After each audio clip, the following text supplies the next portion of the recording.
Bir gün mən də gedəcəyim, ya ışıq ya zülmətə. Ya Rəbb, dünyadan incidim, bari göndər cənnətə. Xəyallarım yarım-yarım, varmı mənim kimi görən, tapanmadım, tayım, yarım.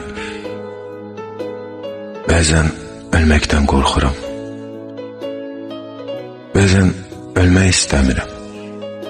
Hərdən elə yoruluram, çıxıb getmək istəyirəm. Sonu olan bu dünyada mən də bilmək istəyirəm, amma bilmək istəyirəm. Ölsəm kimlər ağlayacaq? Göz açıq, köçüb getsəm gözümü kim bağlayacaq? İnsanları tanımıram. Bilmirəm heç kəsin için. Bilmirəm kim sevinəcək, kimlər qəlbi dağlayacaq. Ölməkdən çox da qorxmuram. Bəlkə də biraz, bircə meyillim. Arzularım var olmamış canımı alma ey Rəbbim.